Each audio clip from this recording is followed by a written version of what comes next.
আসসালামু আলাইকুম YouTube Bangla computer learn চ্যানেলে আমি মোহাম্মদ নুরুল ইসলাম।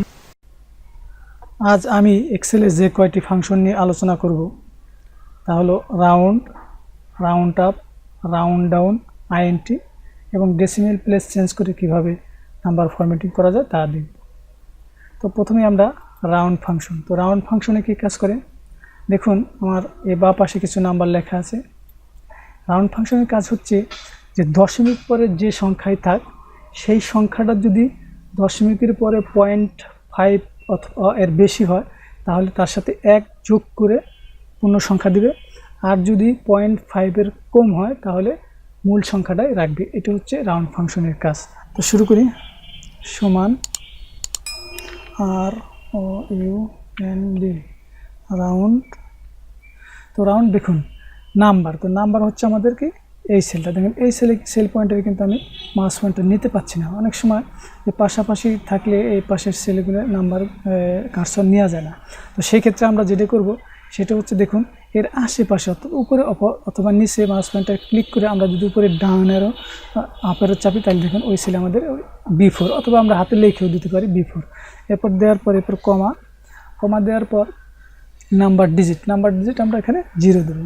0 দিয়ে আমরা যদি ব্র্যাকেট ক্লোজ করে এন্টার দিই তাহলে দেখুন এখানে আছে 10.50 অর্থাৎ 10.50, কিন্তু এখানে দেখেন রাউন্ড অর্থাৎ এখানে 0.5-এর সমান অথবা বেশি থাকলে সেক্ষেত্রে সে এক সংখ্যা যোগ করে নিবে, পূর্ণ এক সংখ্যা যোগ করে 11 হয়ে গেছে। তো এভাবে আমরা যদি বাকিটা ফিল করে দিই তাহলে দেখুন, এবার খেয়াল করুন দেখুন এখানে 0.5-এর বেশি আছে এখানে, কিন্তু এখানে দেখেন 0.5-এর কম, যার কারণে মূল সংখ্যা যা আছে সেটাই এখানে, যা আমরা ডেসিমেল প্লেস চেঞ্জ করেও দেখতে পারবো, কিন্তু সেই ক্ষেত্রে ডেসিমেল প্লেস চেঞ্জ করে দেখলে সেখানে এই যে দশমিক পরে যে দুটা ডেসিমেল প্লেস দেখা যাচ্ছে, কিন্তু এখানে দেখেন দেখা যাচ্ছে না, এটা আমরা পরে দেখব।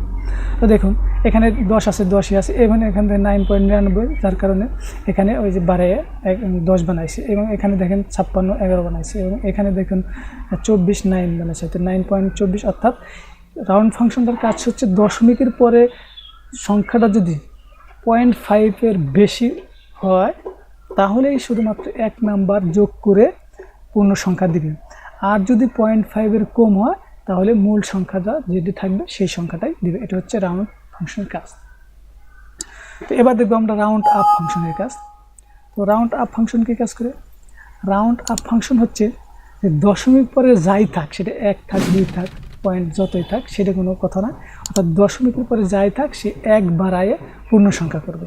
অর্থাৎ এখানে 10.50 10.26 সেটা যাই থাকে 1 থাক 2 থাক, অর্থাৎ সেটা 1 বাড়িয়ে মূল সংখ্যা, অর্থাৎ এখানে 10 11 যেখানে 9 আছে সেখানে 10 করবে। তো এইভাবে আমরা সমান রাউন্ড আপ ফাংশনটা ব্যবহার করি। সমান ROUND রাউন্ড আপ। তো রাউন্ড আপ ফাংশন দিলাম। এরপর নাম্বার, তো নাম্বার আমরা এই নাম্বারটাই দেখি, এটা দিয়ে B4 কমা নাম্বার ডিজিট 0, তো ব্র্যাকেট ক্লোজ, এরপর এন্টার। তাহলে দেখুন এটা কি, অর্থাৎ দশমিক পরে যাই থাক সে এক সংখ্যা বাড়িয়ে পূর্ণ সংখ্যা করবে। অর্থাৎ রাউন্ড আপ দেখুন এখানে 0.50 আছে, তারপরে 11, এখানে আমরা ফিল করে দিয়ে দেখি, দেখুন এখানে 0.24 পরে 24 আছে, 0.24 অর্থাৎ যা 0.5-এর কম, তারপরেও কিন্তু এটাকে রাউন্ড করে পরবর্তী সংখ্যা অর্থাৎ 10 সেটা রাউন্ড করে ফেলেছে, অর্থাৎ রাউন্ড আপ। এইভাবে রাউন্ড আপ ফাংশনটা কাজ করে। এবার দেখুন রাউন্ড ডাউন ফাংশনটা কাজ করে হচ্ছে দশমিক পরে সে যাই থাক, 10.99 থাক অথবা 10.1 থাক, দশমিকের পরে যে সংখ্যাটা বাদ আছে সেই সংখ্যাটা বাদ দিয়ে মূল সংখ্যাটা শো করবে। তো আমরা দেখি সমান রাউন্ড ডাউন, এখানে রাউন্ড ডাউন এখানে আমরা এই যে নাম্বার এটাই কমা, এরপর নাম্বার ডিজিট 0 কমা, এরপর হলো এন্টার। তাহলে দেখুন এখানে যাই থাক সে মূল সংখ্যাটাই দিবে। দেখুন এবার দেখুন আইএনটি ফাংশনটা প্রায় সেম রাউন্ড ডাউনের মতোই কাজ করে, অর্থাৎ মূল সংখ্যাটা সে দিবে, দশমিক পরে যাই থাক সেটা মূল যে সংখ্যাটা সেটা দশমিকের পরের সংখ্যাগুলো বাদ দিয়ে মূল সংখ্যাটা এখানে প্রদর্শন করবে। এই জন্য আমরা দেখি সমান INT আমরা INT, এরপর দেখুন এখানে একটাই প্যারামিটার নাম্বার, তো নাম্বার আমরা এইটা দিয়ে ব্র্যাকেট ক্লোজ করে এন্টার দিয়ে, তাহলে দেখুন দশমিক পরে যাই থাক সে মূল যে সংখ্যাটা, দশমিক সংখ্যাগুলো বাদ দিয়ে মূল সংখ্যাটা প্রদর্শন করছে। তো এইভাবে এই ফাংশনগুলো ব্যবহার করি। এবার দেখুন যে কাজটা আমরা এখানে করছি রাউন্ড ফাংশনের মাধ্যমে, সেটা আমরা ডেসিমেল প্লেস 0 করে এই কাজটি করা যায়।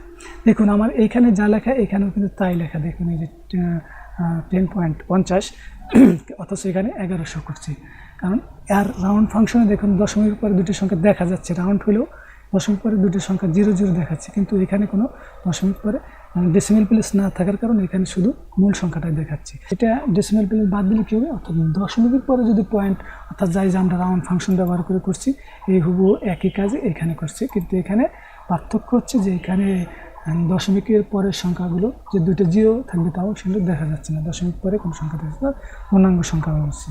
এবং দেখেন এইখানে সাপোজ আমরা দেখুন এই যে এখানে আমরা লিখছি কি 10.26 অথচ 0.26, তো দেখুন কারণ এই সেলগুলো আমার এই ডেসিমেল প্লেস বাদ দিয়ে ফরম্যাট করা, যার কারণে দেখেন এখানে 10.26 লিখছি, এখানে 10.26 শো করছে। আমি যদি এখানে 10.25 লিখি তাহলে এখানে দেখেন 25 শো করছে, বাট এইখানে কিন্তু আমি এই যে 10.26 লিখছি অথচ শো করতেছে কি এটা রাউন্ড করা, অর্থাৎ ডেসিমেল প্লেস 0 করে দেওয়ার কারণে এখানে পূর্ণ সংখ্যা দেখাচ্ছে, অর্থাৎ 10.26 না দেখায় 10ই দেখাচ্ছে। এবং এখানে দেখেন যে 10.50 না দেখে 11 দেখাচ্ছে।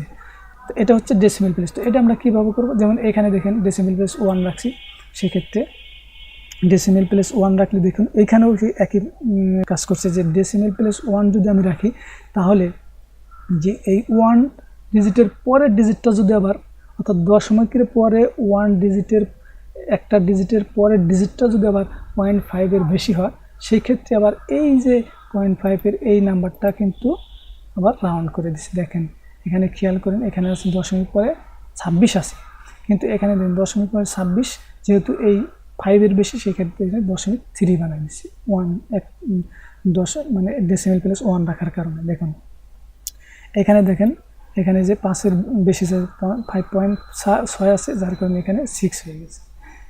এখানে দেখেন 5.1 আছে, যার কারণে 5 বেশি নাই, যার কারণে এখানে 10.5 আছে। এইখানে দেখেন এই যে এটা কিন্তু 9 হয়ে গেছে, দেখেন এখানে 9। তো এটা হচ্ছে ডেসিমেল প্লেস 1 রাখার কারণে তার পরবর্তী 1-এর পরের সংখ্যাটা অর্থাৎ দশমিকের পরের প্রথম ডিজিটের পরের সংখ্যাটা যদি আবার 0.5 বেশি হয় তাইলে সেক্ষেত্রে সেটা রাউন্ড করে এক বাড়িয়ে দিচ্ছি। এখানে দেখেন ডেসিমেল প্লেস 2 রাখছি, এখানে ডেসিমেল প্লেস 3 রাখছি। তো এটা আমরা কীভাবে করছি সেটা আমরা দেখাই। তো আমরা দেখুন এখানে দেখুন নর্মালি লিখলে কিন্তু আসছে, কিন্তু আমরা এই ফরম্যাটগুলো কীভাবে চেঞ্জ করবো, তো আমরা যেটুকু ফরম্যাট চেঞ্জ করতে চাই সেটুকু আমরা এখানে সিলেক্ট করি। এখানে সিলেক্ট করে আমরা কিবোর্ড থেকে Ctrl+1, অর্থাৎ দেখুন এই যে আমরা কিবোর্ড থেকে Ctrl+1 যদি চাপি তাহলেও ফরম্যাট সেল ডায়লগ বক্সটা আসবে, অথবা আমরা এইখানে রাইট ক্লিক করে এই যে ফরম্যাট সেল যেভাবেই আনি আমরা যেভাবে, অথবা আমরা এইখান থেকেও করতে পারি, বিভিন্নভাবে করতে পারি, আপনারা যেটা ভালো লাগে সেটা করতে পারেন। এখান থেকে একই জিনিস আসবে। তো আমরা যেভাবেই করি, তো আমরা Ctrl+1 চেপে ফরম্যাট সেল ডায়ালগ বক্স, এবং এখানে দেখুন এখানে এই নাম্বার সিলেক্ট করে এখানে দেখুন এই ডেসিমেল প্লেস 0 আছে, দেখেন এখানে কিন্তু 0 আছে, যার কারণে এখানে যদি আপনি দিয়ে দেন 2 দিয়ে দেয় তাহলে কিন্তু এই যে 2-র ঘরের রিয়াটা সেটা কিন্তু সেমন দেখেন এটার মতো হচ্ছে কিনা, দেখছেন এটার মতো হচ্ছে। অর্থাৎ আমরা এখানে ডেসিমেল প্লেস 1 দিছি, 0 দিছি, দেখুন এই যে এখানে কোনো ডেসিমেল প্লেস রাখিনি, যার Ctrl+Z করে আমরা ফিরে আসলাম। অর্থাৎ কীভাবে করবো, আমরা যে সেলটাকে ডেসিমেল প্লেস করব সেটা এখানে সিলেক্ট করে আমরা কিবোর্ড থেকে Ctrl+1 অথবা যে কোনো পদ্ধতিতে আপনি করতে পারেন 1 করে, দেখুন এই যেখানে নাম্বার ডেসিমেল প্লেস 0 করা আছে। তো এখান থেকে আমরা এই যে উপরে ক্লিক করলে বাড়বে, নিচে ক্লিক করলে কমবে, একটু ওকে করে দিলে আমাদের এখানে দেখুন ডেসিমেল প্লেস 0 আছে, এখানে ডেসিমেল প্লেস 1 আছে। দেখুন আমরা যদি Ctrl+1 চেপে যাই তাহলে দেখুন এখানে ডেসিমেল প্লেস 1 আছে, যার কারণে এখানে একটা শো করছে, এখানে ডেসিমেল প্লেস 2 আছে, এখানে ডেসিমেল প্লেস 3 আছে। তো এই কাজটা আমরা এভাবে করতে পারি এক্সেলের মাধ্যমে। তো এইটা দেখুন এই কাজটা আমরা এখান থেকেও করতে পারি। দেখুন এখানে যে একটা আছে ইনক্রিজ ডেসিমেল আর ডিক্রিজ ডেসিমেল, দেখুন এই যে এখানে আছে কি ডিক্রিজ, আমরা যদি ইনক্রিজ করি দেখুন এই যে 1 2 3 ডেসিমেল প্লেস, এইভাবেও আমরা এই কাজটাও করতে পারি। তো এইভাবে আমরা decimal place, round up, round down বা INT ফাংশন ব্যবহার করে নাম্বারগুলো ফরম্যাট করতে পারি।